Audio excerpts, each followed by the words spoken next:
Hello, this is Brendan Acebo, Associate at Large of the Wad Fam Chalk Pod. Because of the intensity of a few scenes in today's episode, we don't recommend it for children under 8 years old. And as always, we hope that parents and kids are listening together as a family. I hope you enjoy today's program. And now, the Wad Fam Chalk Pod.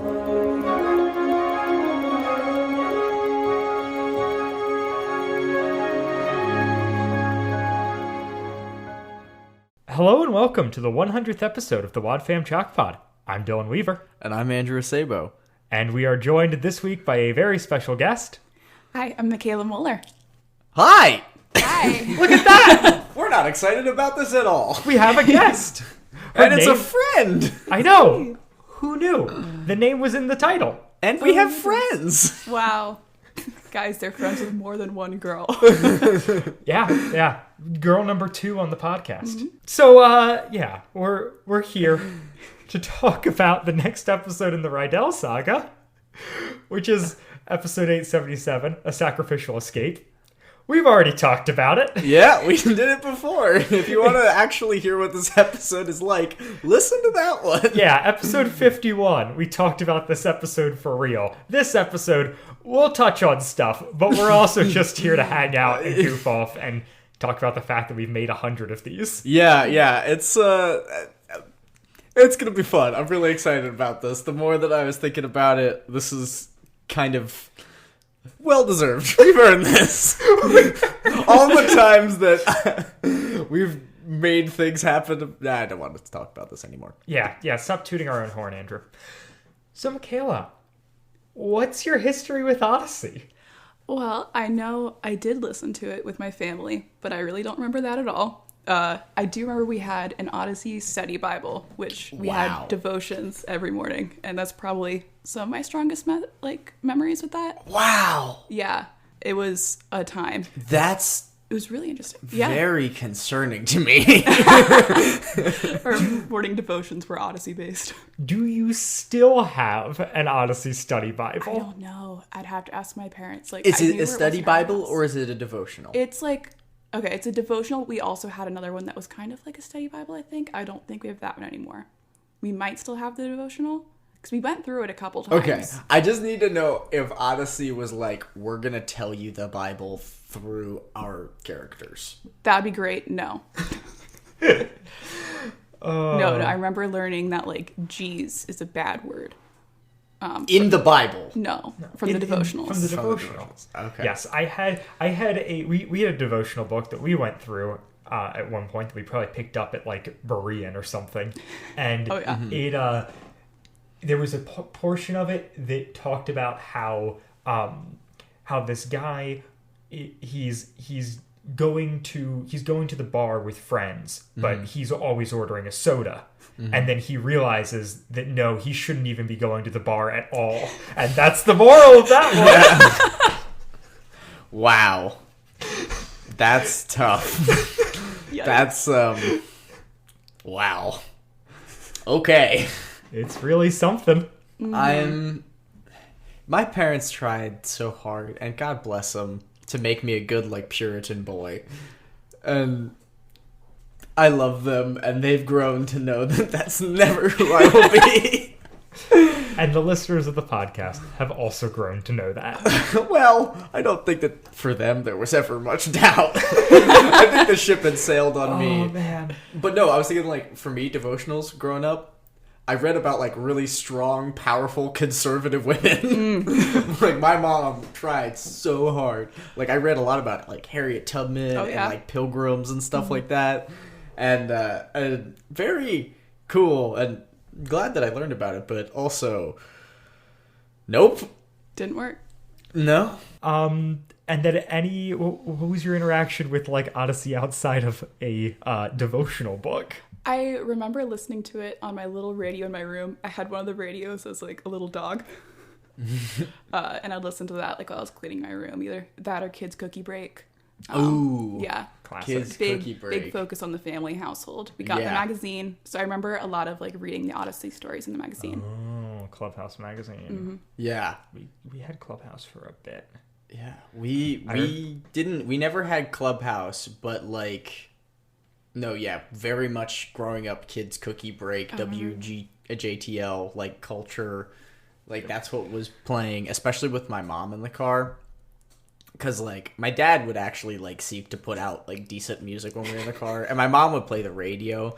But, like, she got into an accident when she was younger because she was changing the radio. So she would just put it on one station, like, Kids Cookie Break, and not...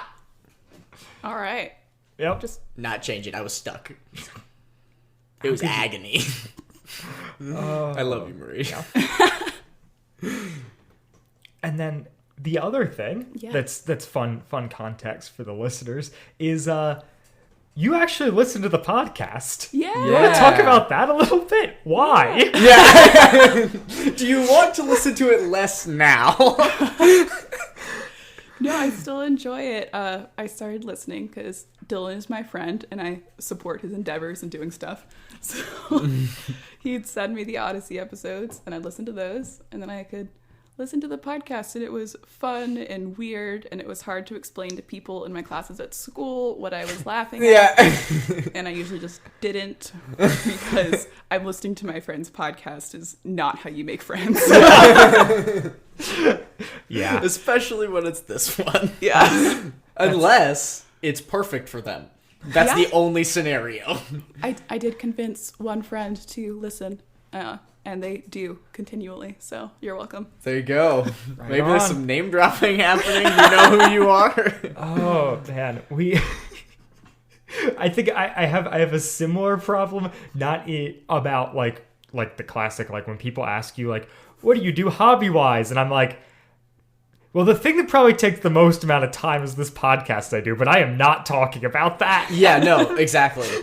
No, my coworkers learned that I like to garden and knit, which I do way less, way before they learn about this. I really oversell how much I like to bike. Yeah. Because, like, I love biking, but it's not, like, my number one hobby. No, when was the last time you biked, Dylan? I mean, I was out a bunch in September. Now that it's dark and cold, less so. Yeah, we have entered the dark and cold months. Yeah.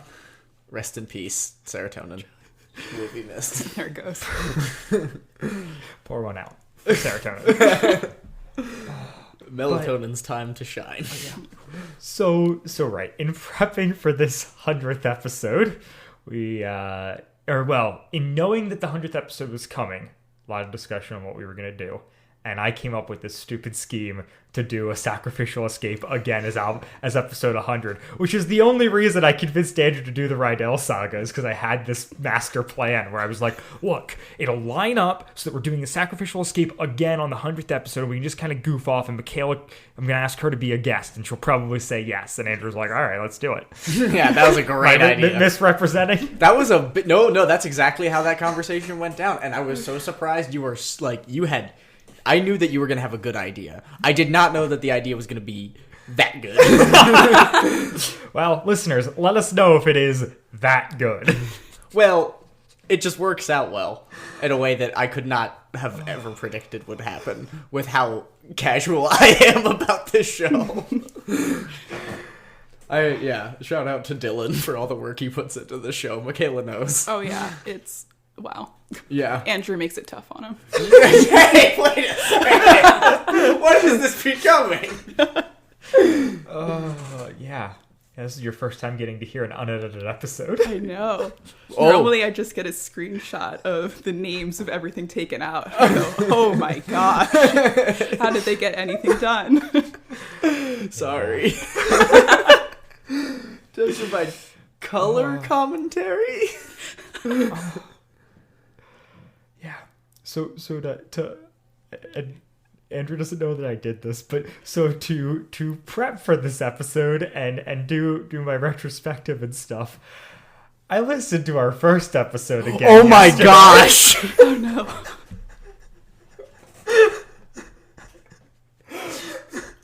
Why? I mean, you said why. I did it for the people, Andrew. How was it?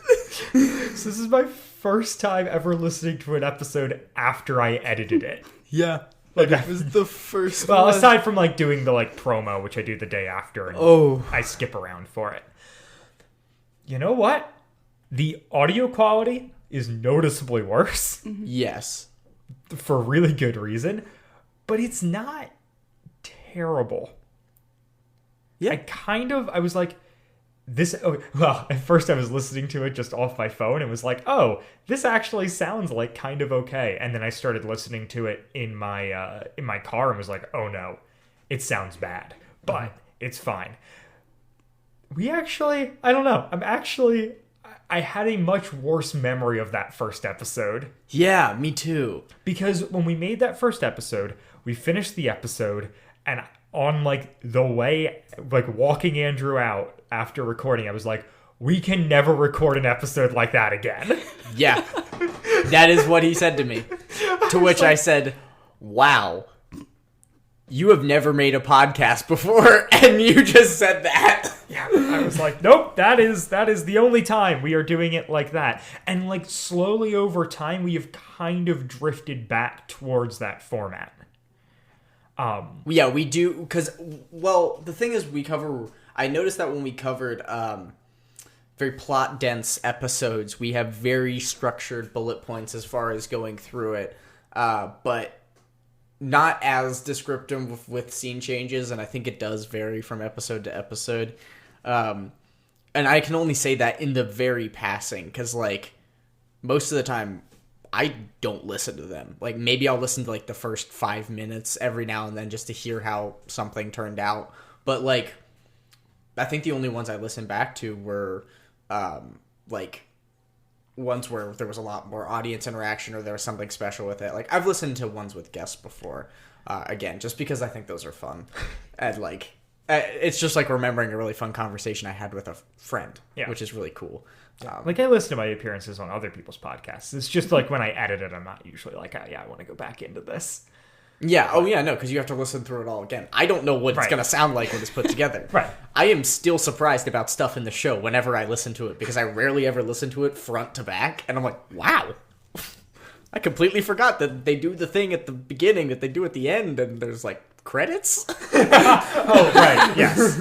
Yeah. Oh, speaking of which, now that you've been on the show and your name is in the title, the wiki can get fixed. Yay! Yay! So yeah, we didn't even bring that up, but people, Mikayla was our Chris during the Twilight Zone. Yeah. Yes. Because Nathan went to college and didn't take his mic with him at first, and so we needed a new voice, and we had a couple different people do it. I did it once or twice. My brother did it. I had another friend do it. Anyways, then Mikayla did all of Twilight Zone and has been miscredited on the wiki ever since as Mikayla Moeller, I believe. I think so. A lot of different letters. Spell Personally, correct. I love seeing how people. That was a guess very this long one. walk for a typo. I did not know what was happening. I was like, I'm tracking.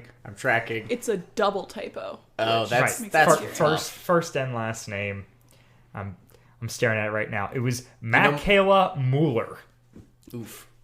So they did their best. Yeah. They clearly tried. It's a tough name. I appreciate. Yeah. Mikayla has too many different spellings, and Moeller isn't spelled the way it sounds. Yeah. No, is. I don't even think I can spell your last name, and your younger brother is one of my best friends. Yes. That speaks more to Andrew than to the spelling of her name. No, yeah, I just don't care about spelling. It's the slightly less German spelling. But yeah, I realize I could have at any point reached out to the people who run the wiki and corrected it. But you know what? Those of you who write for the wiki, I know you listen. Now you know. It's more fun this way. Yeah, exactly. We're like friends. No, don't take it condescendingly at all. It's like friends talking to friends.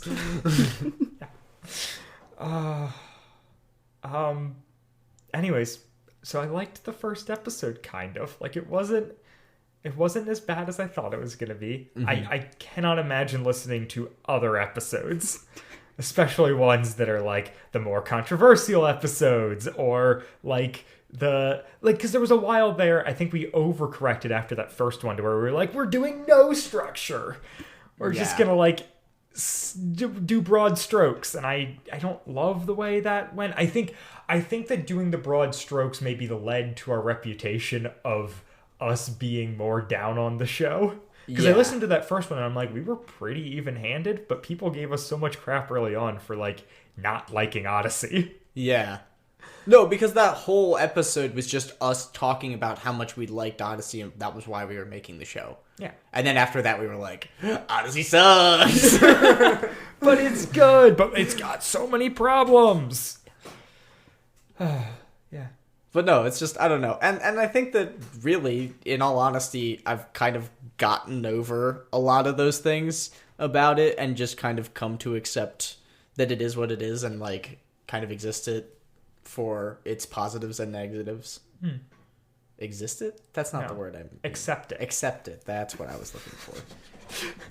Yeah, I just kind of exist. Were you talking about Odyssey or our show? Odyssey. Okay. Because our show also just, I've come to accept the positives and negatives. No, yeah, I mean, honestly... Andrew thinks it's all positives. Yeah, it's because there's no negatives for me.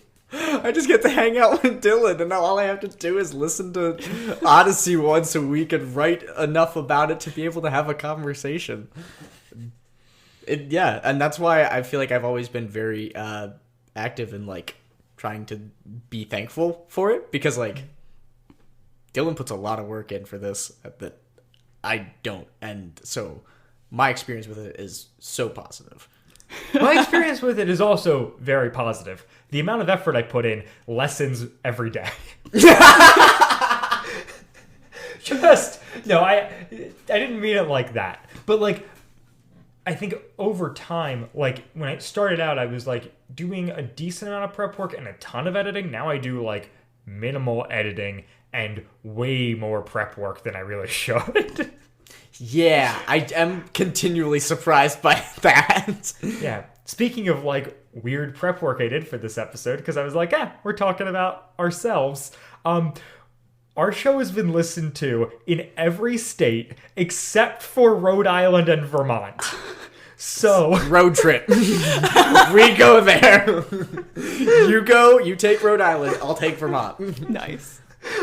So if you know anybody in those states... Would it count if you were listening on data in the state? I don't know. Probably, but I don't know. I don't know how that works. Well, only one way to find out. Do both. Definitely counts if you listen to Wi-Fi. So in addition to 48 of the 50 states, we've been listened to in 25 different countries, which is stupid.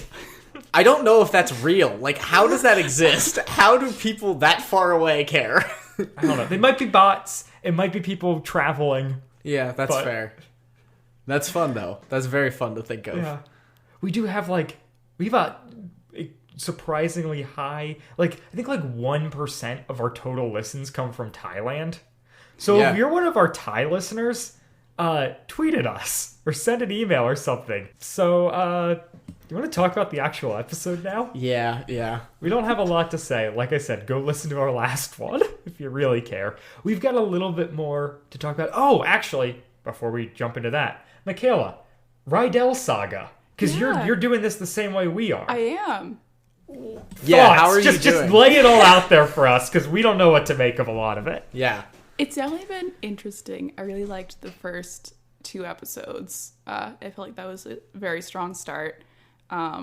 The voice of Maury, being as he is Brick from the Middle, I love because I have seen all of that show. It's one of the shows I watched in its entirety with my family. So it's nice to hear his voice again. He was like my favorite on that. So I've got a bit of bias because I just enjoy that part. But yeah, it's been interesting. I guess this last episode, that like the one that we're doing currently, is absolutely insane still, even with context. Mm-hmm. Yeah. No, I agree. It's quite bonkers. Yeah. I think you guys had pointed out plot things that bothered me too, where it's like, this is weird. I hope one of the 2 boys talk about it. And you know what? You guys always do. So. Hey. We try. Mostly him. I mean, just statistically him. I could just hear you on the episode say things as you think of them. It's great. Oh, yeah. Well, the problem is that you know me in real life. Yes, that is a problem. Yeah. And the fact that you know me through your younger brother, who gets a very special side of me that very few other people do. Yeah. And I'm very sorry for that. Oh man. So do you have any theories? Ooh. I think Maury goes to juvie. Yeah, I certainly hope so. Gosh, that kid has issues. The guy is... What'd you say? That kid has issues. Like, This guy is... I mean, you know, I hope it works. I hope he lives a long and happy life, but I just hope that he's not this for the rest of it. I just want to know more about his motives. Like, why? Why? I think the crush motive, very solid, probable. It's just... This episode hurts that a bit. It does. It does. But you know what? Middle school drama, you never know. Unless he knew... This is my thing. I think that he has all the information somehow because he's like a master internet hacker. What do you mean he has all the information? All of it. What? Just Like, I think he has access to people's stuff through school. Like, I think he has access to conversations. Like, I think he can hack really well. Like, I think that if he sets his mind to it, he can figure out how to get enough information about Matthew and Emily and Whit to make this happen. Or at least work around something that's already happening to make something else happen. That might be showing my hand a little bit. yeah. Which is kind of what we're doing. I was gonna say. So I'm gonna race through some context of this one because I think that there is some interesting stuff that we may have hit on last time, but that is worth reiterating here. One, it's an episode written by Bob Hoose, directed by Nathan Hubler. It aired on the AIO Club July 30th of 2019, which is essentially a year after The Good in People, which was the one we covered last week. That also, I mean, The Good in People does not have Emily and Matthew in it at all. It has been like 2 years or a year and a half or something since we have like had Emily and Matthew in a Maury episode. Wow. So yeah. That's why it sounds so different. Right. That is very important. Yeah, Thank you. I'm glad that you brought that up because as I was listening to the episode preparing for this, I thought that would be very important information to have if, like, what the time period was like. Because if it's the same actor, wow. Yeah. Yeah. He sounds like a different human. Yeah. Is he a different human? Is this one of the this instances? is the same Matthew actor as the last ones as like all the Rydell ones. Yeah. So he's just different than the one in Green Ring. Yeah. But, so they're just growing up with Matthew essentially. Yeah, I guess they're letting him grow a bit here. Well, I'm just hoping they pull an Adventure Time where Adventure Time stuck with the same actor even though he had the miserable voice cracks and you could track. It was so endearing. Yeah. Okay. So this episode then aired on the radio October 26th of 2019. It was covered by the Wad Fam Chalk Pod on October 29th of 2019. I don't know how I feel about that. What, putting us in the context of the show? Yeah. No, I think that makes perfect sense. And then cast-wise, we have Robin Reed playing Anya Popov, who is a character called Xenon on Talking Tom and Friends, which is a show, apparently, that stars Colin Hanks. It's weird. I don't know what this show is. The animation looks crappy, but it stars Colin Hanks, and there's like 150 episodes or something insane. Oh my gosh. Wow. Yep. Well, clearly somebody liked it. Right. I mean, it's a kid's show, I assume. Yeah. Talking Tom was like that app where you could type text in it and the cat would talk to you. Yeah. And that got turned into a show. Maybe it's a different show using the same name and the name wasn't trademarked? No, I mean, Fingers it's crossed? the same. It's the cat. Oh no. Yeah. That's not good. Yeah, no, it's weird. I don't know how this happened. And then and I guess this counts as a spoiler, although like I think we're all there. Do you guys want to know who the voice of the mysterious voice was? Oh, who could it possibly be? Who was it? I don't know what I'm supposed to do with that, Andrew. Tell me!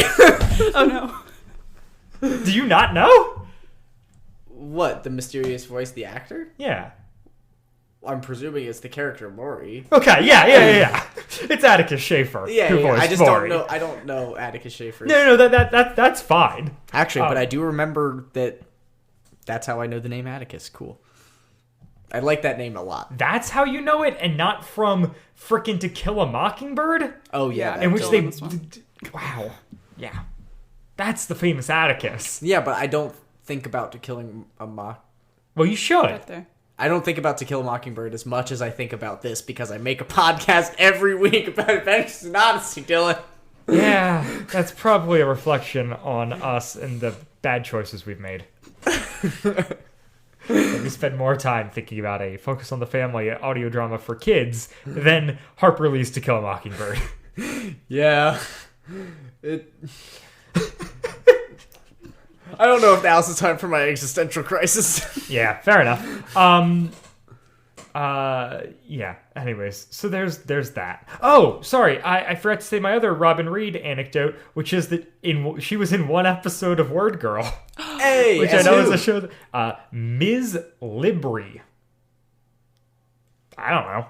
Just a one-off Is that a Word Girl play character. on library, I guess? I who knows?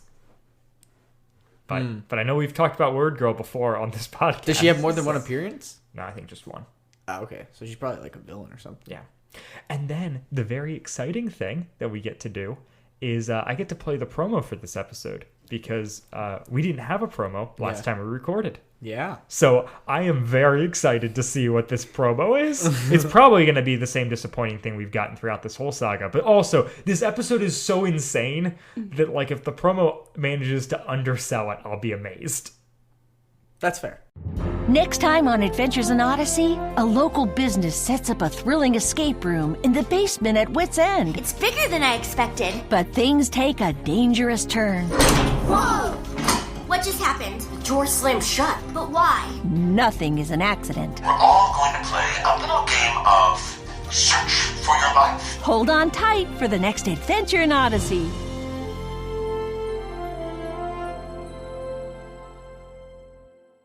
I swear he sounds more like Maury in the promo than the episode. Yes. Yeah. Way more like Maury. Is there supposed to be any suspense of belief whether this is Maury or not for anybody at any point in time? I get it. It's been 2 years. But, like...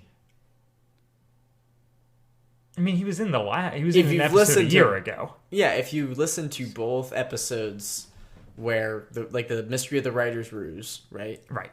And this one. Especially Mystery of the Writer's Ruse. And then right. this one, like, you're like, okay, so how do they not know? I mean, his sister would, like, I feel like she would probably pick up on that. It does sound like him. No, I mean, I think she knows. I think she's yeah. in on it. That's the thing that it was fun listening through it this time because the last time on air you heard me figure out that Suzu's in on it. Yes. Yeah. That was like one of my favorite things in doing this show. Yeah, that was gave him piecing together the mystery in real time. that gave him the first like bump of what got him into doing the saga. Like he was like, I love solving True. mysteries. We're gonna do that more. And I'm like, cool, I like listening to mysteries. Yeah. So right. So pretty sure Suzu's involved. Although I will say, listening to it in like with the other context of the saga puts you off of Suzu's trail a little bit more than when we just listened to it on our own and had no idea who she was. Oh yeah, for sure. For sure. Which is weird because you think it would be more obvious in the fact that we know she's Maury's sister. Yeah. But like their relationship makes no sense, and so that really fuels. It's because this. there's so little information about it. All we know is what Maury has done. We don't know anything about why it's happening or like what he's doing to make it happen. Like we just know that these things keep happening and we can pretty much always trace them back to him. Yeah, and we have like a hint of his motivation at this point. There's love and there's testing Emily. Right. Well, it's the like the practice what you preach thing, which comes into play again in this one.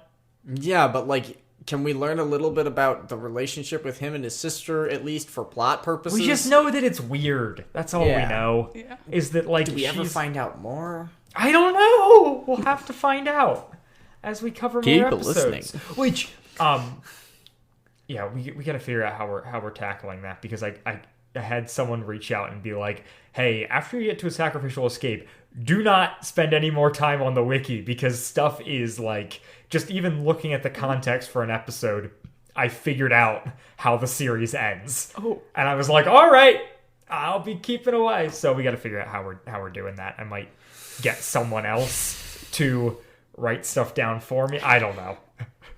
We'll figure it out. But apparently the wiki is a bunch of landmines. Right, like I want the promo, I want the air dates, I want the writer and director. Okay. I kind of want cast, but if cast is a spoiler, I'm okay with not having cast. Yeah, that's what I'm thinking. I think we drop cast for those. I mean, it's what, 3 episodes? We have 4 more. 4 more after this. 1 more, and then the 3-parter. Yeah.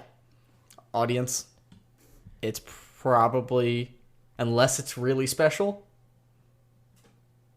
Well, I guess no. How would we have? Yeah, any way I think of knowing? I think yeah. I think we're just not going to be talking about cast for the rest of the saga until the end, and then we can go back through and hit on. Oh, that'll be fun. Big that we missed when we do our like a Christmas Rydell present. finale. Finding all the weird people that was in this show. Yeah. So the episode itself, I don't know. This is a weird one to do. But what stuck out to you this time, both of you? Because this is the fun thing with having you on. Yeah. Is you had the same experience listening to these as Andrew and I did, because you're not someone who's kept up with Odyssey outside of this show, right? Like, Yeah. like you're not listening to an episode unless it's one we're covering, which is also the way I'm doing things. Andrew will listen to episodes out of love. It's not that I don't love the show, it's just that it has become a little worky. Well, yeah, because you do a lot more work. Yeah. And I also have, other stuff I'd rather listen to most of the time. That's fair. And I listened to Odyssey in interesting context, and ever since school has started, I have listened to like hardly any, except for the show. Enunciating is apparently very hard for me today. Yeah. Anyways, how did I start that question? What stood out? Oh yeah. For both of you, what's going on here? Yeah, I'd say again, like I mentioned, like Susan's gotta know that's her brother. So I think you're right on the sabotage thing, but like, why is she involved? If she doesn't want to be involved, I don't know. I think, just the stuff in the escape room was like, it felt even weirder this time of how those usually have themes. If it's a steampunk lab, what did any of that? I guess like electromagnet steampunk, but I don't know. Then at the end, it's like, why didn't Whit call the police? What is going on here? They didn't have cell service. But at the end, when he was out, he's like, all right, I'm going to like do it on my own. It's like, dude, kids' lives are just threatened. He says he does say, like, I just got off the phone with Detective Polehouse. Okay. Like, he does at least reference the cops' involvement. They should come over because someone has admitted to breaking into Wit's End. They're like, oh yeah, because over the thing, he was like, I took all the tools out of the basement. Right. So someone broke in, and That's why it's very clearly Maury. Yeah. And the only way that he could do that without Whit knowing, presuming Whit still has all these security cameras, is if he can shut down stuff. Right. If he's an electronic mastermind. Which he can. Which means he can probably seize information. Yeah, because he's talked about it. Right, and his whole thing is like, I don't know, he's like the cell phone nerd. Yeah. Thank you, you've explained my theory. and now, right, and in this episode, he's like speaking through walls and sending links and shutting off power, which we'll get into. What if he's just hiding somewhere in Wit's End? I hope so. He really lives in the basement. He's in the walls. He lives in the secret room. Oh. It all comes He together. sits in the chair that the skeleton once sat in. behind the wardrobe. Him powers to seize information from the internet. I will say this episode knows that it's like spooky and like a Halloween episode. Yeah. Because it does like slightly spooky intro music. Yeah. Yeah. And didn't it come out in the summer? No. Well, it came out on the AIO Club in the summer. It came out on October 29th or like 26th. It basically came out Halloween week on the radio. Oh, okay. So I don't know how much that stuff's planned out. I don't know if they go to Wad Fam Chalk Pod lengths to plan those matters out. But so do they even recognize Halloween? Isn't that forbidden? Yeah, I mean that's focus fair. on the family's view of Halloween. We should cover that episode someday. Is interesting. I mean, I understand that can be very threatening to you if you're not comfortable with it and if you're not educated on it, and so and yeah, witchcraft is serious, but I don't know. I think if you look at Halloween nowadays, it's a lot more about just binge eating candy, or if you're an adult, consuming too much of one or another substance. Like, yeah, I don't know. I would say that it's bad for reasons that aren't the dressing up and the black cat side of it.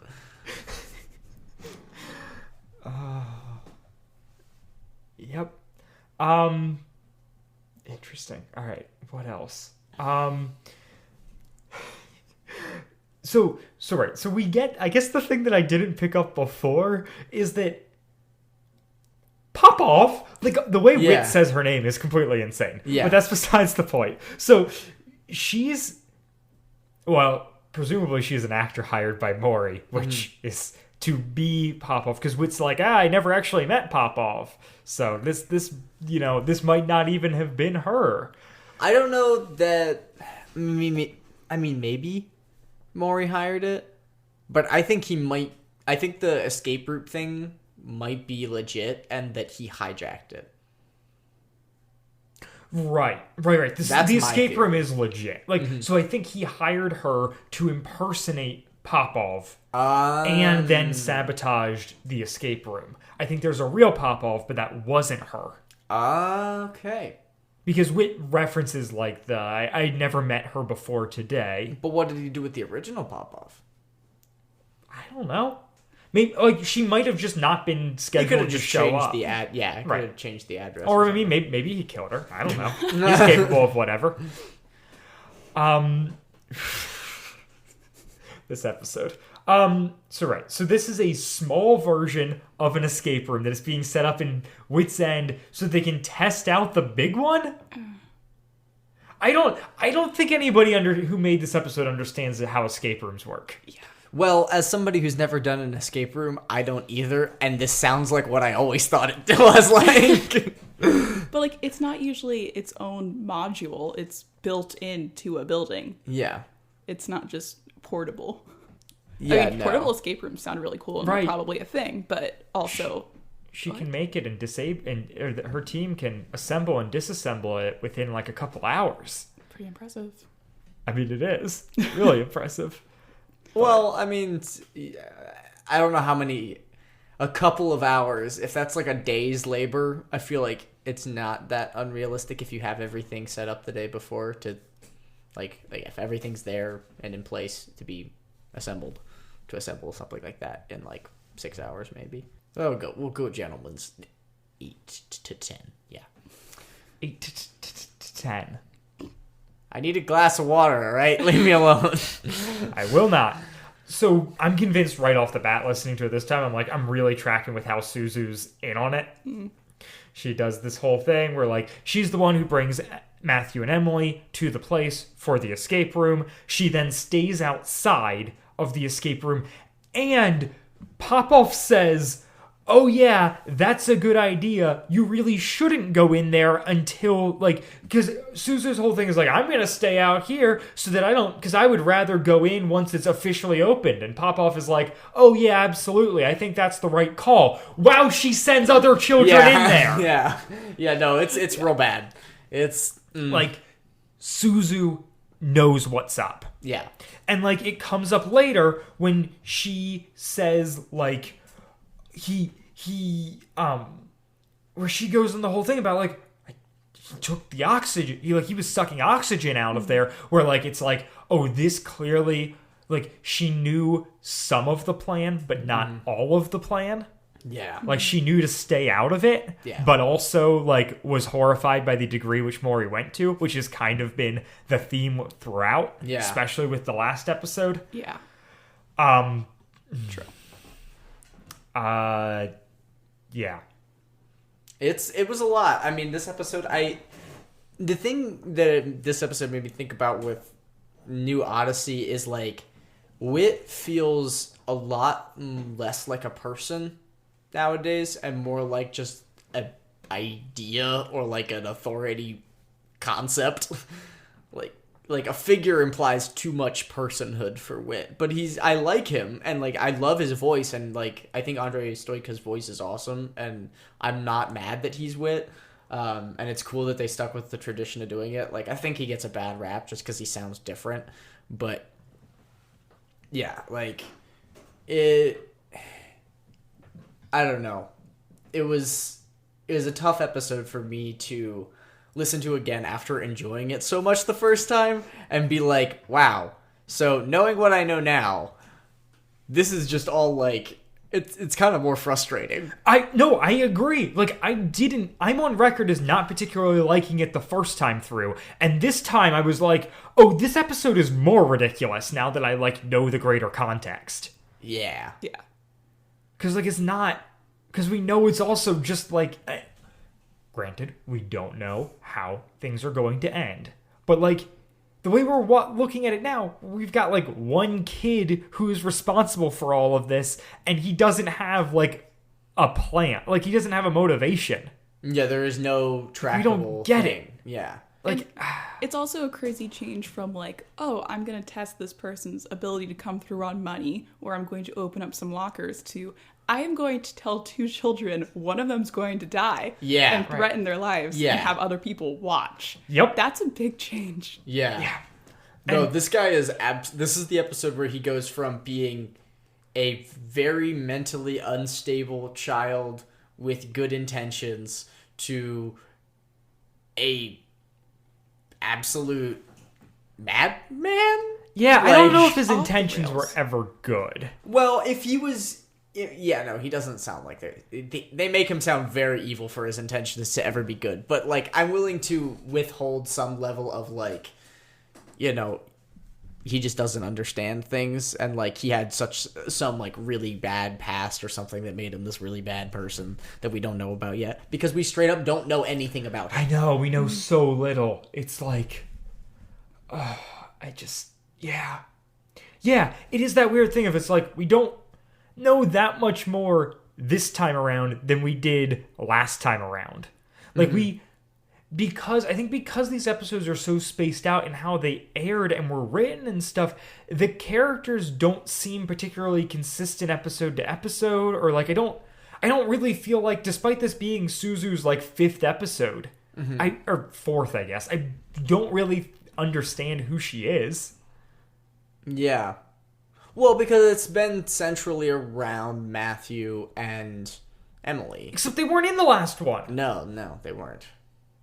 Like, that's the weird thing. And they had to, like, the whole last episode, which, once again, came out a year ago from this one, was all about, like, how they were scheming so that they could go to this, like, fair at the state capitol, which, like, they had to do. Yeah. Is that gonna matter? I really hope it does, because if it doesn't, I'm gonna be really bummed out. But like if it... I'm withholding judgment till the end. If it doesn't, or if it does matter, rather, that means, well, I mean, I guess they could do it in flashback form, but also that would mean, like, that was, at the time, only, like, a week away. Yeah. So is this happening in the week in between? Yeah, I'm very intrigued to see how this much build-up is going to resolve itself because in 4 episodes. Nothing seems slightly connected. The only through runner we have is, like, there's a kid named Maury who's really good at stuff and really likes to mess with people. Yeah. Yeah, and is he just gonna be like a prank bro? Is like that the point of this? No, they make him seem way too sinister in a way that is like this episode makes me realize that like no, Maury is a bad guy. Yeah. There is no they've ever Rodney had a child who was this evil before. Exactly. And that's why I'm saying like, what the heck are they gonna do with this? How are they gonna pay this off? Right. And maybe it'll be like an Erica Colburn thing or something where there's some force but he takes way too much delight in it. There's no one above there pressuring him.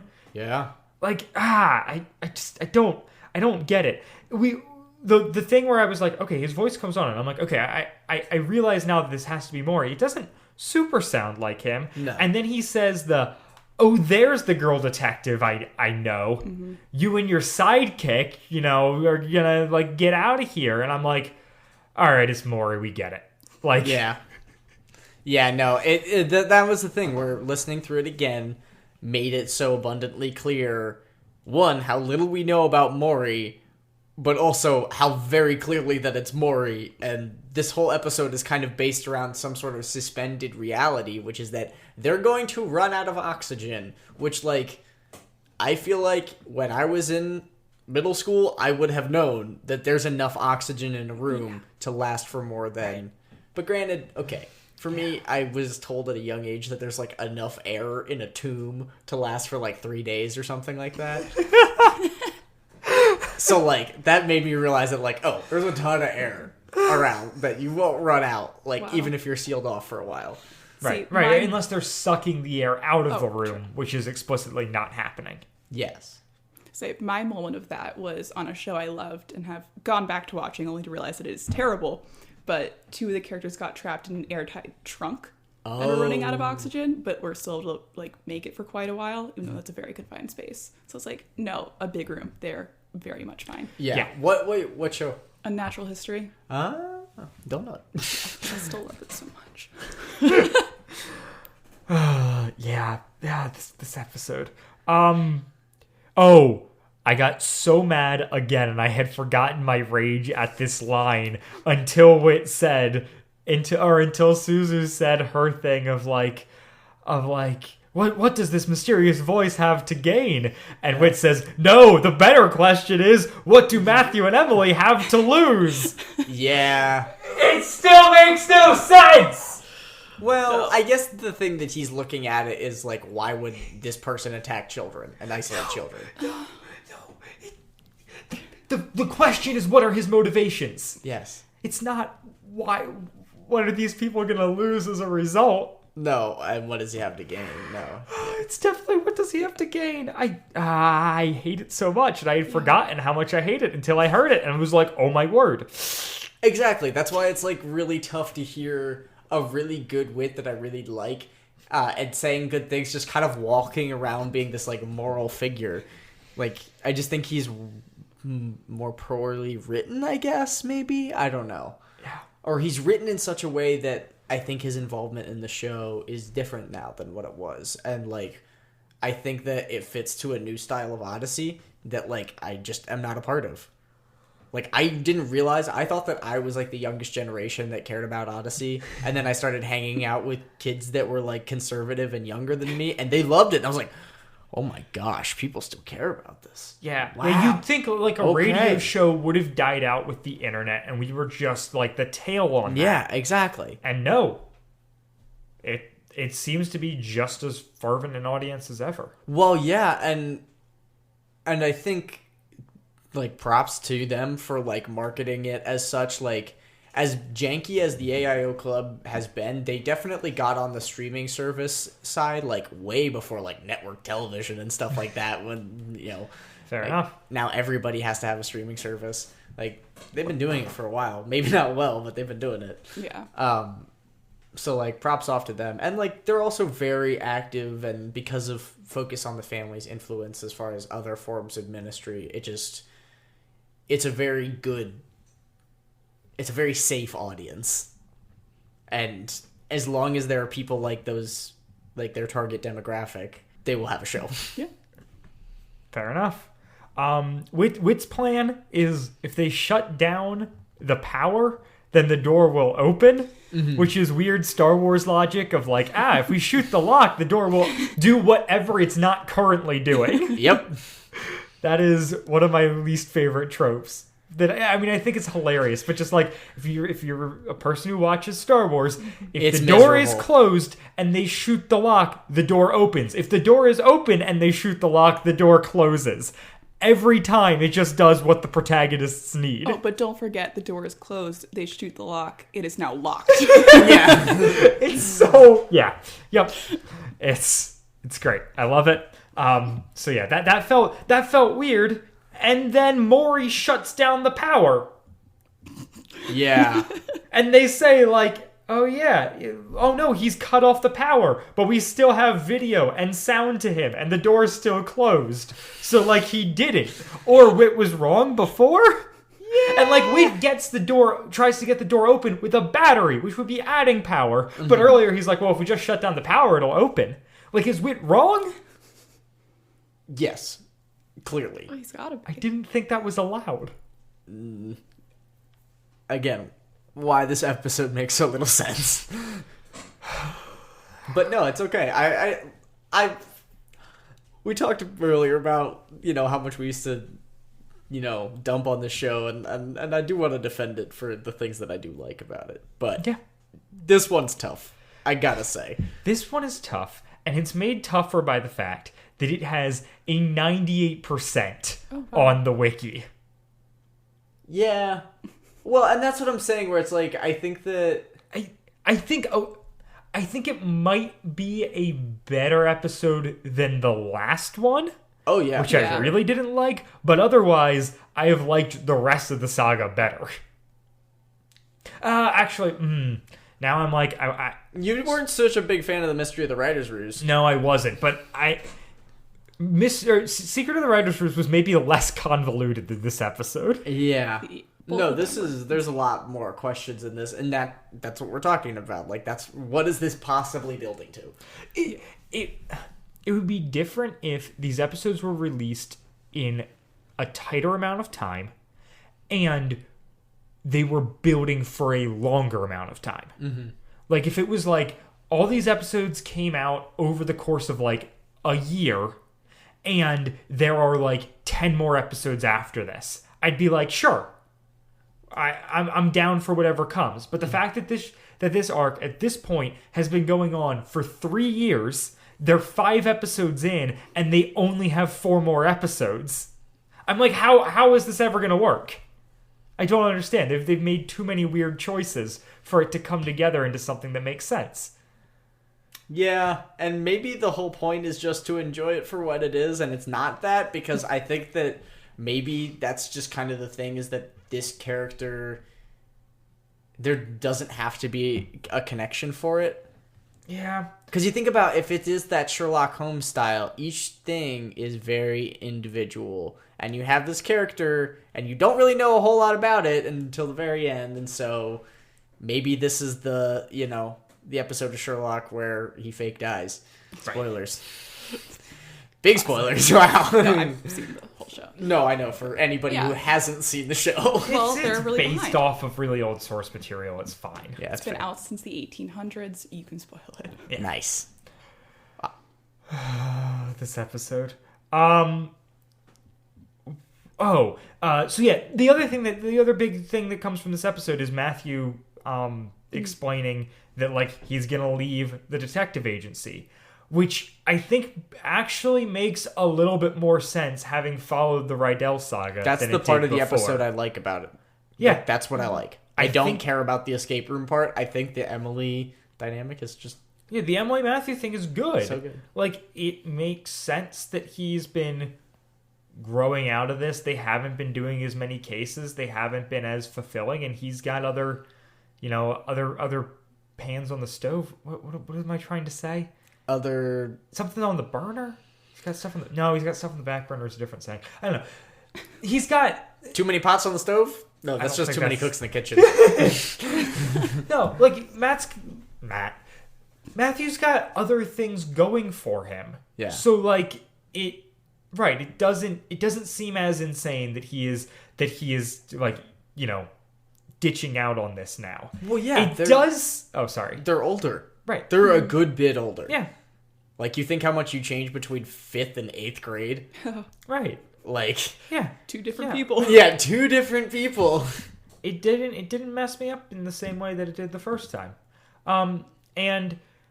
Right. The thing that is weird, though, is then him suggesting that she take on Suzu as a partner. Yeah.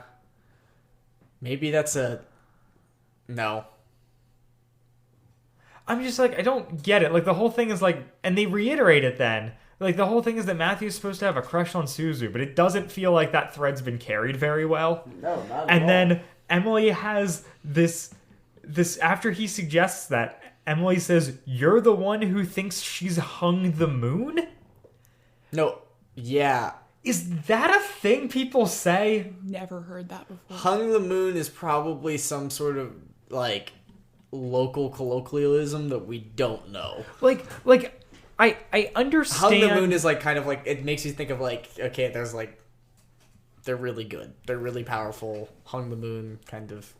I was like, surely I just misheard this line. I'm just going to move forward. Right. Well, it's a weird thing where it's like, I can infer what this means, but the fact that they are putting this into the mouth of a middle school girl, and I have never heard it as a phrase before. Yeah. And it's so I'm looking here at it on Wiktionary, which says that it's to attribute someone with excessive awe, reverence, or infatuation. Which, like, yeah, I could get that from it. But one of the first occurrences of it was in 1967. I thought we hated the 60s. Yes, this is the only good thing that came out of the 60s. It's not that old a saying in the grand scheme of things, but it's by no means, like, in the vernacular that she should be saying this. No, yeah, like, where, is that a grandma thing? I don't know. It's an Odyssey writer thing, apparently. Yeah. And then, right, the rest of this is they do the whole insane oxygen thing where, like, because they're, screwing up or breaking rules or whatever, they keep sucking oxygen away, and it then comes to a point where Maury gives them, like, one oxygen mask, and it's like, you have to, share, and he's like, like your scripture says, lay down a life for one's friend, and Emily winds up taking the mask, and it's this whole, like, dramatic thing, and I'm just like, it is, granted this episode has a parental warning, but it is insane that this is where we're at, and we find out that this was all a ploy, but it is still insane that we have, like, one character sacrificing their life for another and their children? Yeah. Like, this worked when it was, like, Jack trying to sacrifice himself for Blackard. Yeah. It doesn't work when it's, like, 2 middle schoolers. Yeah. Well, and that's the kind of part where, like, I remember listening to it the first time and being like, no, there's no way. There's no way. And then, yeah. It's just... It's very un-Odyssey in a way that kind of shows its colors. When I think about what I like the most about the Rydell stuff, it's like all the school stuff has been really nice. And we haven't gotten school stuff in a while, and so I hope that there's more in store in that department, because that's why I'm really hoping it has to do with said retreat or the convention, because if there's a bunch of school kids and all that, Yeah, no, that is a fair assessment, as I've liked the episodes less and less the further they've gotten away from Odyssey Middle School. Yeah, their school dynamics are just, like, so much better than everything else. Not necessarily that everything else is bad, it's just, like, what do you compare it to? For me, I've always been like that, like... Yeah. Yeah. So, right. And you've got characters and environments that you just love. Yeah. And then the voice is like, yay, Emily, you didn't live up to my expectations. I thought you'd figure out the oxygen was a lie.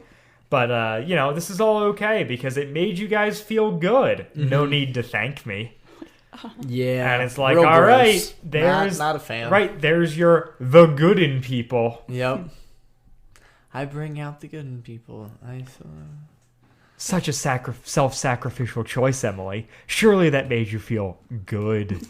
No need to thank me. So many times he's got to say, good. We love fabricated childhood trauma. Yep. Yeah, can we get an episode that's just them going through like PTSD after this incident? Can like the next episode just be like a Matthew and Emily go to therapy episode? That would be so great. It's just like one of those interstitialers, but it's them at therapy appointments. Yeah, it's one of my favorite things. Not to always relate things back to Young Justice, but here we go again. One of my favorite things that show does is they have an episode that is super traumatic, and the next episode is all of these young superheroes in therapy talking through their feelings. Yep. And it is... There's an episode of Scrubs like that, and I love it. So good. So good. I love it when pop culture acknowledges mental health in a positive way. Woo! Even if the mental health itself is negative. Yeah, just go to therapy sometimes, guys. It's nice. Very pro therapy here. Yep. Big fans. Mm-hmm. Anyway. What else do you guys want to say about this episode? Honestly, I think we've said too much. Oh, I'm sorry. You should have cut me off. No, it's okay. I was like, what was the new stuff that jumped out to me? And it was like, yeah.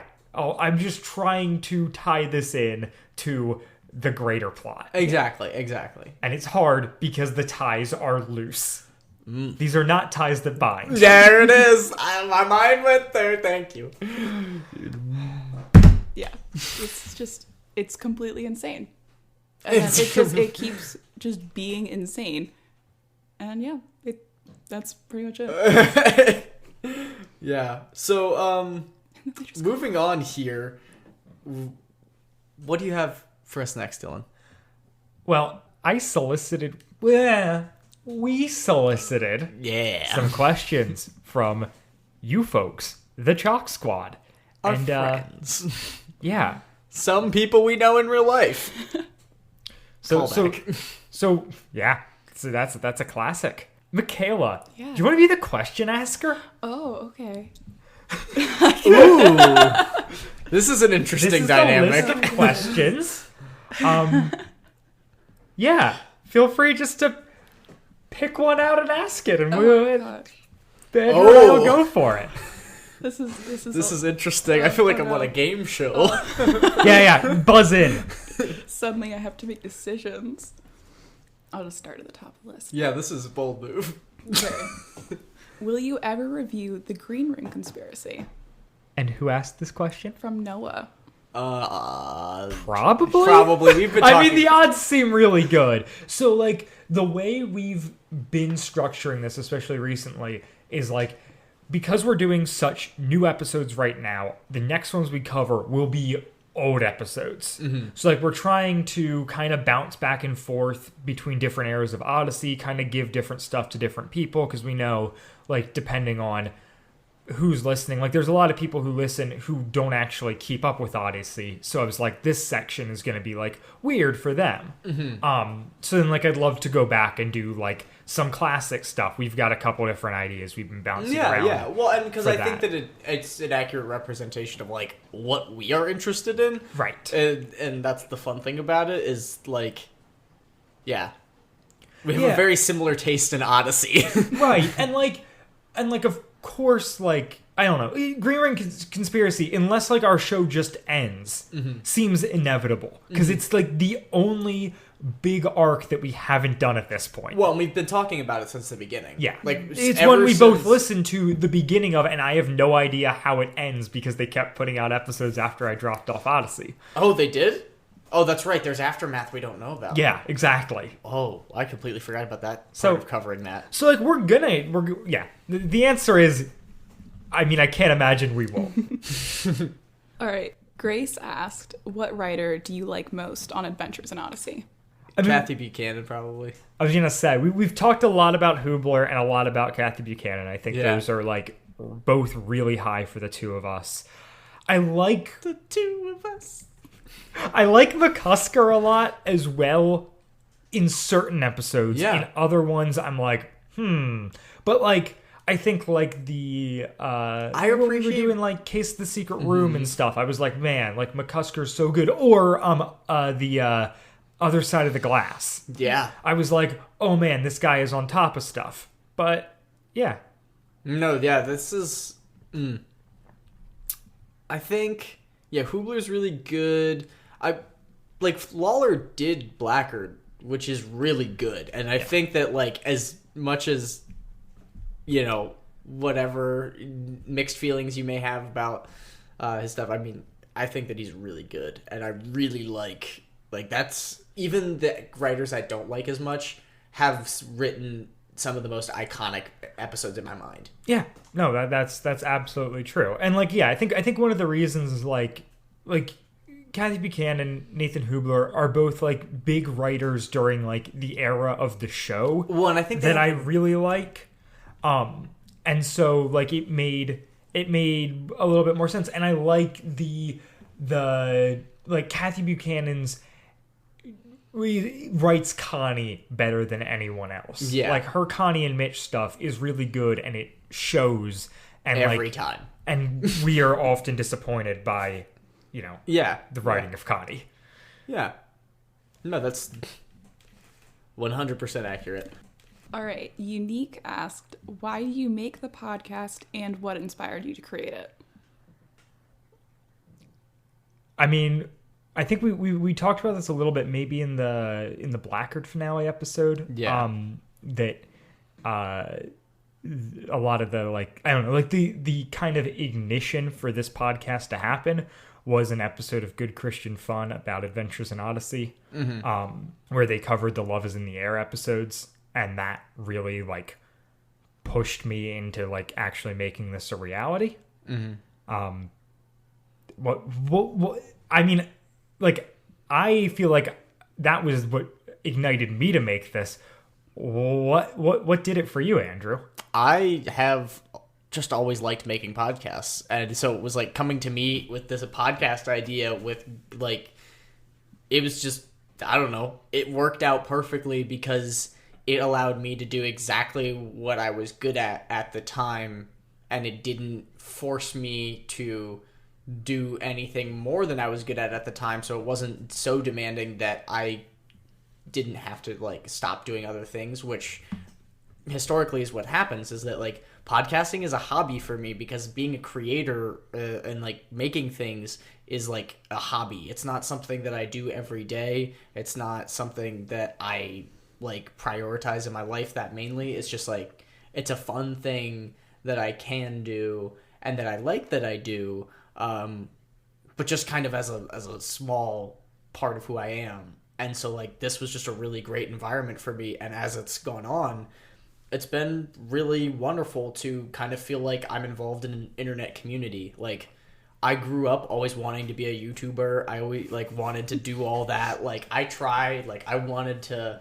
Wait, is there an Andrew Sabo YouTube channel we don't know about? No. Oh. No. Is that a lie? Darn. No. No, it's genuinely because I could never figure out how to do it. What was the other half of that question? I feel like it was just, why do you make it and what inspired this? Oh, I mean, we make it because we enjoy making it. Yeah, and that's what I was saying, was like, as it's gone on, I just like it more and more because I feel like I'm actually a part of something in a way that I have never been on the internet before, and I've kind of always wanted to. So, yeah. Yeah, I think very much in the early days we made this for ourselves, and as time's gone on, we wouldn't make it if we didn't enjoy doing it. Yeah. But I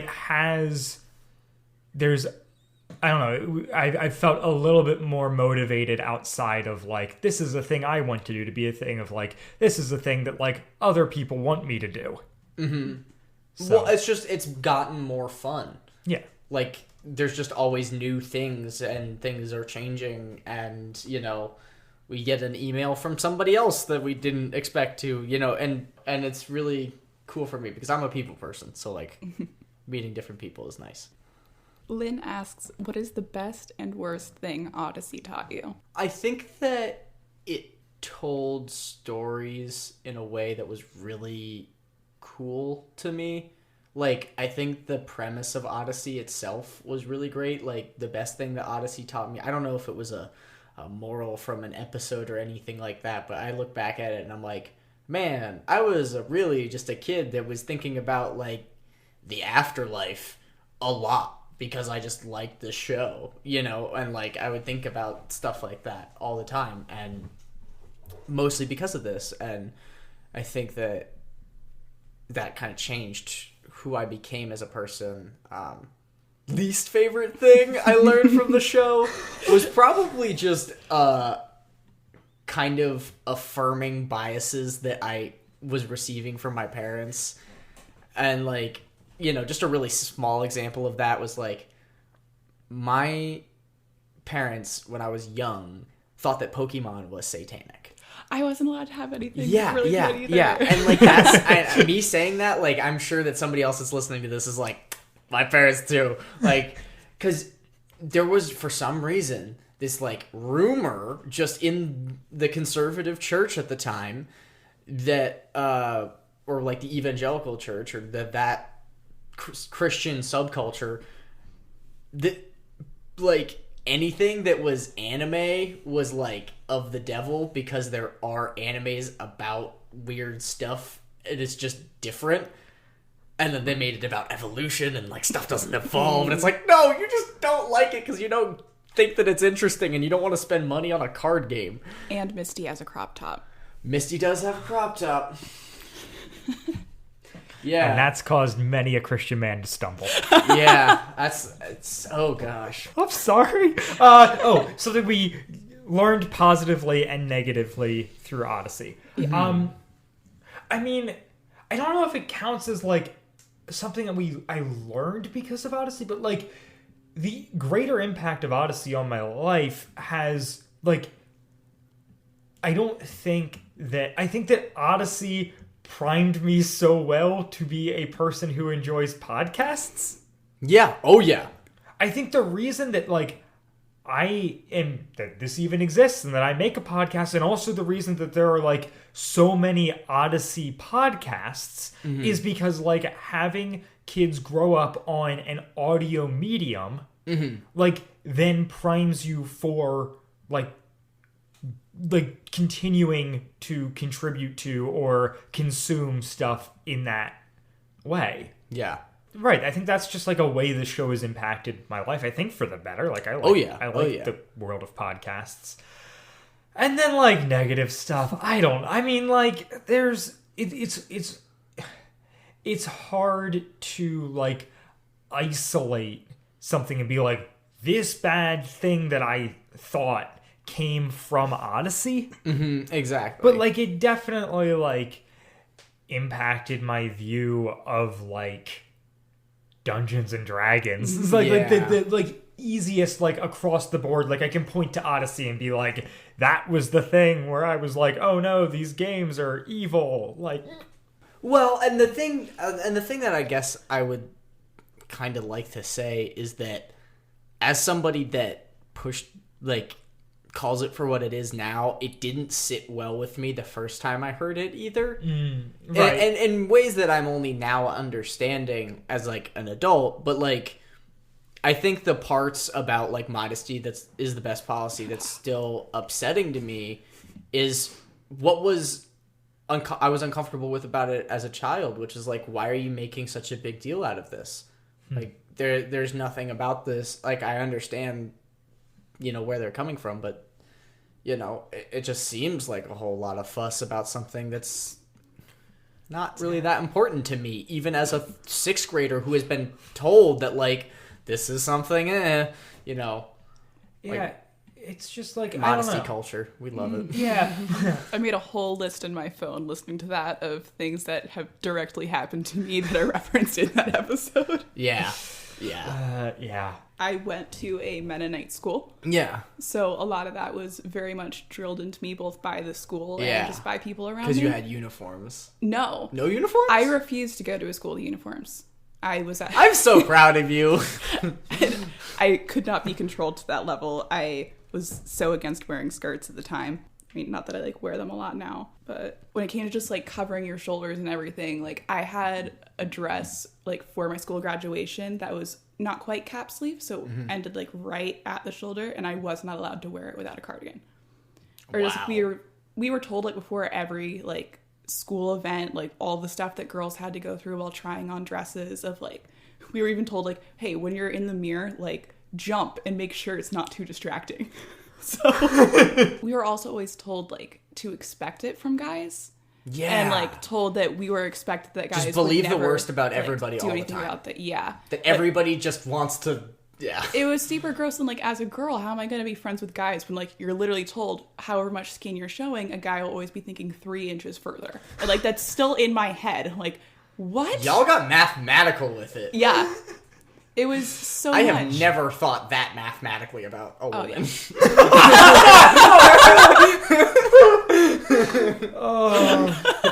Be like, can you imagine? Point of this, like, the like negative aspects of it, whatnot, are like, it's hard to know how, on a whole, Odyssey has shaped like the way I view things, because it is like hard to separate from my own identity. And I like to think like, no, it really hasn't had like that much of a lasting impact, but I'm also like, I spent a lot of time with it, so there's probably stuff that I could attribute to Odyssey if I really like dug into it. But I'm like, yeah, for the most part, I don't have like feel like there's a lot of like stuff from my past that comes up and I think of with Odyssey negatively. I think there are Odyssey things when I look at them, like when I listen to them again now, I'm uncomfortable. Yeah, but I don't think I did anything with that information as a child. I think I was just kind of like, whatever. It's solidified things that I was already told. Right. That would be the only thing. And if it was something that like my household was pretty light on like a lot of spiritual warfare stuff that is heavier in Odyssey, and I think I just like was like, well, yeah, it's a fictional show, whatever. Like, I don't think that it had that much of an effect in that way. I will say, like, there are passages of scripture or like verses and stuff that I know because of Odyssey and because like I listened to them so much that I got them memorized. So like that's kind of a positive. No, yeah, when they talk about like the, storing up treasures in heaven, like I think about memorizing the Bible in that respect, and like for whatever nonsense and shenanigans are in it, there's definitely like just being in that culture makes me just know the Bible better. Yeah. And like I have better, more complex understandings of Bible stories than kids who didn't participate in this did. And like it allows you to empathize with characters better, depending on how they're written, but obviously like it gave me a lot of like just biblical knowledge of like, even if, as we've talked about in episodes with Drew, stuff isn't like a perfect one-for-one good retelling of the story, but it's still like the broad strokes of a lot of those stories exactly or so ingrained in me because of this show. Yeah. All right, there are several here from people asking about other guest hosts, either them or other members of the Chalk Squad. What are some thoughts on that? Possibilities? So it's hard because it's like I'm not 100% opposed to the idea. I think there's a circumstance in which it could work. Yeah. But guest episodes are really hard for Andrew and I. Like, yeah. I have so much fun with them, but there's a reason that we only do a handful a year because they are hard to plan for. They are so hard to schedule because week to week, Andrew and I struggle to get stuff on the schedule to make the episodes come out. Yeah. To get to loop in another person. And then, like, there's a level to when it's someone that, like all of our guests have been someone that we already have existing relationships with. Yeah, like, sometimes me more than Andrew or Andrew more than me. But, like, regardless, like, we know this person. Yeah. And so there's a little bit there where, like, I think it gives us the freedom to, if stuff gets weird and we have to shuffle stuff around or whatever, it doesn't feel as bad because like we have a relationship with the person. Yeah. Whereas like if we're coordinating with someone we don't really know, the pressure is more on us to like get it right. And that's just like a tough thing. Like this show works for us because it can be a hobby and because it's loose and because for the most part it just involves me and Andrew. Yeah. And like we love I speak like I love doing guest episodes. Those are some of my favorite episodes. Yeah, they're, like I said earlier, they're the ones that I go back and listen to. But they require so much additional effort. And then like the added thing of it being someone who we don't have a relationship from, who would be a remote recording, managing their sound quality, just all of that stuff it's just enough of a barrier that I'm not like, oh yeah, let me like get on it. Yeah. That doesn't mean that it could never happen, and we're constantly experimenting with little ways of like trying to do that sort of thing. I think like over the past year we've really been pushing like the voice memos in Anchor as like a way to loop people in and get like your voices onto the show, because like we do value that this show is more than just me and Andrew. Yeah. But like, yeah, the idea of recording a whole episode with someone remotely who we don't know outside of just like email and stuff is like a really intimidating thought to me still at this point. Oh yeah, well it's it's just not easy, I don't think, for anybody. It just requires a lot of effort. Like, I mean, goodness, like the audience knows I'm in college and you work full time. Like, it's not like this is something. Yeah, it's a scheduling thing, but also just like the thing of like a thing, as we referenced Good Christian Fun earlier, like a thing that Kevin T. Porter always says is talking about like when he's having guests on that he doesn't know, how it's like a first date, and so much of it is him trying to like manage that and make that a good thing. And I'm like, that makes total sense to me, and I don't know that I can or want to put myself out there in that way at this point. Yeah. Oh yeah, for sure. Yeah. But as we just referenced Anchor and being able to send in questions and talk about things in that way, I'm going to play a question for all of us to answer. Hey. This comes from Lee. Hey. First up to Dylan, how has your editing style changed over the years, specifically since the first Wad Fam Chalk Pod? What tools have you learned and what new techniques have you used since then? This is a question that is basically just for me, so allow me to go into that for a bit. When we started out this show, we had one mic. Yep. That we sat in the middle of us, put it in a Blue Yeti, so it had an option for like interview mode. Yeah. We set that in the middle of a table, put it in that mode, didn't have any sort of pop filters or anything like that on it. Andrew and I just sat there and we talked to the mic, and that got recorded onto a Windows computer. Yep. It was rough, and after that first one I was like, okay, what can I do to like make this better? And so like we switched and got a pop. We ran 2 pop filters on that one microphone for a long time. And then at a certain point Andrew got a microphone and we could start doing 2, and then so we started recording in August. Yeah. So in December that year I got a Yeti. Yep. So the show had been out for about 3 months. Yeah.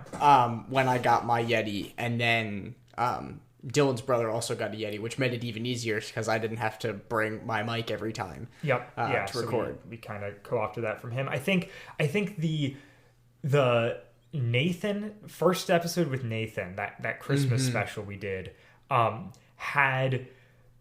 we used 2 microphones to record 3 people, which was just like miserable. Was really weird. And like, so the other thing, we were recording on Windows, but Windows doesn't have good 2 mic support, like multiple microphone support. Yeah. So we were using like this weird software to kind of like be able to do that, but then that ended up creating a couple files, the first 2 Under the Influence episodes, where like our audio is echoey like crazy. And actually, pull behind the curtain, it's actually like we recorded like 5 episodes like that because we were getting so good at getting ahead and banking episodes that I hadn't started editing them. And then I realized, oh shoot, we got to go back and re-record. Yeah. So I think over the course of the show, we've re-recorded like, I don't know, maybe like 5 episodes total. So yeah. So that I would say we've gone, at least on the tech end of things, like the first 6 months, we really got to a place after that where we were kind of like pretty well set. Yeah. And what about like style wise? So style wise with editing, I do a lot of, I think early on I was really paranoid about like how it was going to sound and cutting out like every filler I could and that stuff. And so, right. So then nowadays I'm a little bit more relaxed about it. But I still, I don't know. It's a lot more cutting out anecdotes than cutting out noises and sounds, though I do try and do both. But I think as you and I have gotten more used to talking on mic too, I've been able to edit less. Yeah. Oh yeah, no, for sure. And like, so the difference between the first setup and the second setup was we now both have like our own audio in our ears, which is so nice. That's true. Like that was a big deal. That was a big step up because now we're hearing a little bit better of the product that we're putting out as we're recording it, which is really nice. Yeah, live monitoring. Who knew? Yeah, it's been great for that. So, I think Lee's got a question for you then as well, Andrew. Oh dear. Question number 2 for Andrew: how do you have such a devilishly attractive voice? Because I hate my voice. I perpetually despise my voice. Like when I hear it in audio, it's like, wow, I hate how I said that. I hate that. And like growing up, I kind of felt like, because I don't sing, and 2, like, how do people just like the sound of my voice? And then I dated somebody who was really into the sound of my voice, and I was like, well, maybe some people do.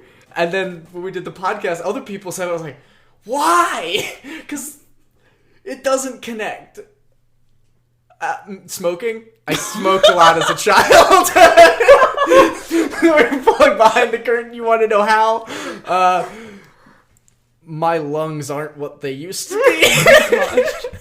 Oh, well. Lee, just don't do what I did. Do it a better way. And then I think there's one more question from him for the both of us. Epic. And 3 for both of you: are there any episodes that you look back on that you reviewed in the past that your opinion has changed since then, and you now wish you had reviewed differently or not, or whatever? Yeah. I liked Sacrificial Escape more before. Yeah, no, I mean, to be directly like that, definitely. But I don't know. I feel like the whole point of this show is that the opinions are kind of always complexly changing and like evolving, because for so many of them, it's not the first time we've listened to them either. Yeah. So, like, I think that there have been times where especially we talked about it in older episodes, where we were more critical, and that's like, I see how that, like there's it was justified in the moment, but it's still a little more negative than I would care to be. And like, I would say now I kind of swing on the side where I'm a little bit more too kind, and Dylan has to keep me edgy. But yeah, I don't think that there's any that I look back on it and go, oh, like I firmly disagree with the stance I took in that episode, but I also don't re-listen to episodes. Yeah. So I'm sure there's stuff I would re-listen to and cringe at the points I was making. Oh, yeah. But like, I would argue all of it, but that's because I don't like the sound of my own voice. As established. Mikayla, do you have one more question for us? Yes. From Odyssey Moments, have you tried a Wad Fam chalk sod? No. I have not either. So, is that a chocolate malt soda? So, it is... Because I've had those. It's a, like... It seems like club soda, chocolate syrup, maybe some ice cream or something. I've seen recipes for them. I think there is like an official Focus recipe. Mm-hmm. And I'd like to pitch the idea that maybe we do a bonus sometime where the two of us do like a cooking show in audio form. Please. And make ourselves Wad Fam chalk sods, and then talk about how they taste, and maybe even do a couple more listener questions then, seeing as we're not going to get to all of them now. Yeah, no, for sure. I love the idea of that. That sounds like a lot of fun. And yeah, are we gonna do like lapel mics or something? Like, is this gonna be like I don't know. We'll have to game it out. We'll figure it out. I am open to that as an idea for the future. I've had chocolate malts. If that's what a chocolate soda is, which is just soda water and like heavy cream, I'm pretty sure, and chocolate syrup, and then like whipped cream. Yeah, I think that's probably pretty close to what it is, but yeah, we'll have to play around with that. So I don't know, look for that in the feeds. That might happen at some point. Yeah. But firmly no. Never. All right. Okay. Two other things. Okay. I know we have been recording for so long, and I'm sorry for holding you guys hostage. Two other things we got to hit on before we go out here. Okay. Two, just because it's the 100th episode, I want to establish this. So we've talked about this entire episode that this is the 100th episode. It is in fact our 102nd review. And it is our 101st episode being covered because we already covered this one. Because we did not include... The Christmas episodes are both considered bonuses. Yes. I'm stating it now for the good of the order. That going forward, we will not be calling whatever episodes we do for Christmas bonuses. It made sense that first year. We did it the second year for consistency. I'm killing it. Yeah. If we cover a whole episode of the show, it is going to be a numbered episode. I don't care. That is what I am doing. Cool. This is the way. This is the way. This is the way.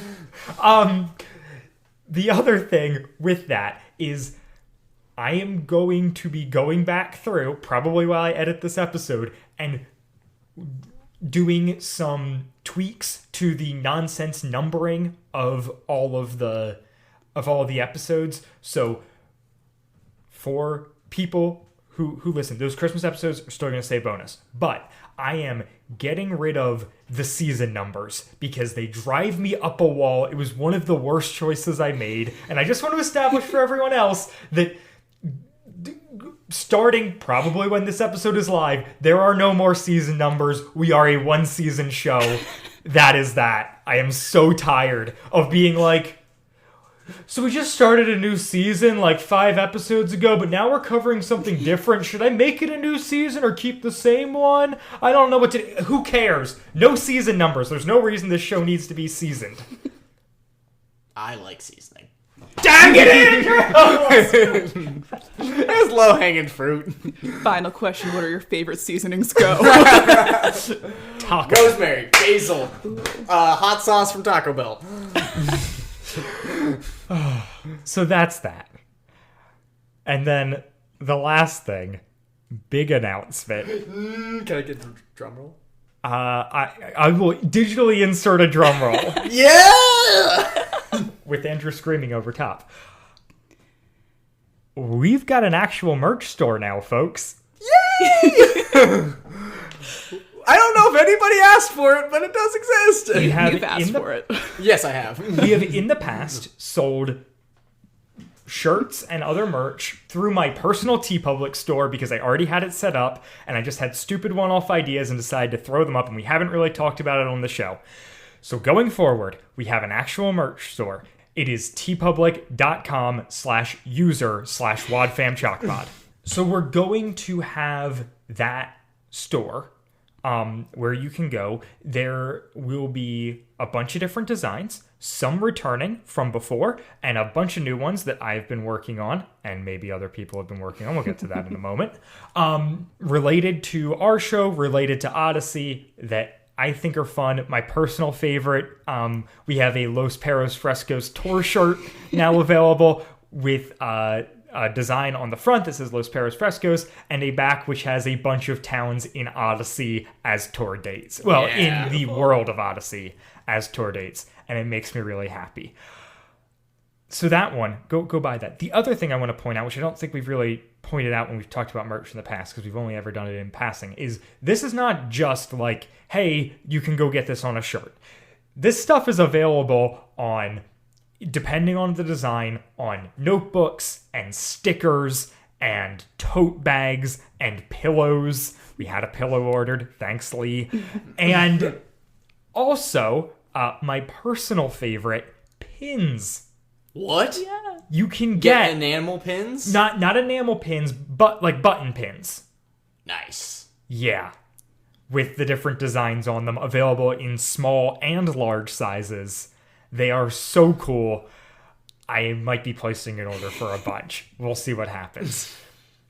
The other thing is, if you are listening to this, in the first 2 days when it goes out, there is currently a discount on all items in the store. Hey! So get them now when they're cheaper. We get a smaller cut, but I don't care because it's more exciting to see you guys having them on your bodies. Yeah. So send in pictures. I don't need like faces or whatever, but like we'd love to see if you got like, a backpack with a couple pins on it, or this is the pillow sitting on my couch, whatever. Like, I don't know. It's a cool way of us to connect with you. I may have mentioned that I did not design all the shirts. Mikayla, would you like to talk a little bit about that? Yeah. Well, I happen to be in school for graphic design, and I enjoy designing stuff, so I've been working on several different designs for the Wad Fam Chalk Squad. I am very excited to have them all out, some per request, some that I came up with a little bit myself. Yeah, it's very fun, very exciting. Currently sending Dylan all the finishing touches on them, and they'll be ready to go out on different forms. Maybe I'll do other stuff in the future too. We'll see. That's so exciting. Keep up with the memes, but yeah. We love it. Yeah. Very excited to be a part of this. I know. I'm so excited to have someone who can actually do it who's not me. All of the ones that are designed by Mikayla will say that in the description of the thing. Oh, awesome. Another place where you can find the correct spelling of her name. Yeah. So that you can see which ones she did. And the other ones are unfortunately done by me. No, I've seen some of them, and I think that they look great. I love it. Yeah. So I'm excited. The thing that I like about this merch, as somebody who is very open about his fashion consciousness, is they're shirts that I would wear regardless if I liked Odyssey or not, and that's what I think is good about them. Like, it's a good shirt that looks good, and also it's a cool joke that nobody that doesn't listen to the podcast will understand, and nobody who doesn't listen to the podcast will think twice about. There you go.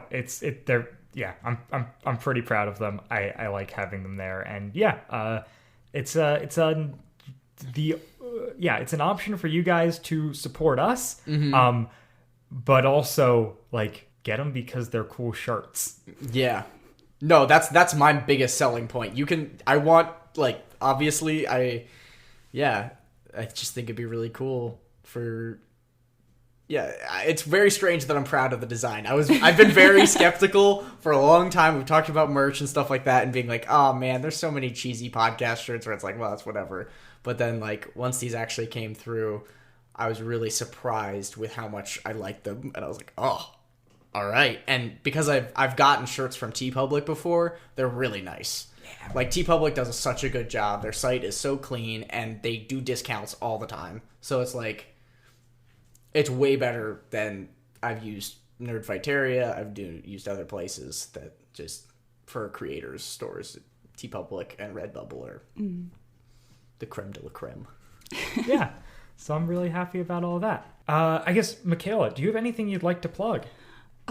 I guess you could follow my personal Instagram, which is Moeller Mikayla. At some point, I will be making pages for my art, as I guess that's something I have to do. And be comfortable with people seeing what I'm doing if I'm going to attempt to make a career out of that. So I'll make Dylan update stuff and plug that whenever I end up making it. Absolutely. Yeah, I pretty much just occasionally use my Instagram. I don't do much else, so... Yeah, awesome. Follow me there. Will there be links in the description, Dylan? Absolutely. As Andrew. always, Have you met faithfully. Me? We will make sure to put links in the description. And Spotify finally supports links in podcast descriptions. I noticed that. So, wow. If you're one of the 30% of our listeners who listen on Spotify, you can now actually take advantage of the links. Have fun with that. So we will be back. Christmas. We needed this. So we will be back in a week to talk about episode 885, Further from the Truth. It's going to be an episode. Bye, guys. Bye. Bye. WadFam ChalkPod is a presentation of the Lidditz Podcast Co-op. Follow the podcast at WadFam ChalkPod on Twitter and Instagram, or email us at wadfamchalkpod@gmail.com. A Sacrificial Escape was hosted by Dylan Weaver and Andrew Sabo, with special guest Mikayla Moeller. It was edited by Dylan Weaver. And I'm Nathan Haverstick, thanking you for joining us for 100 episodes of the WadFam ChalkPod.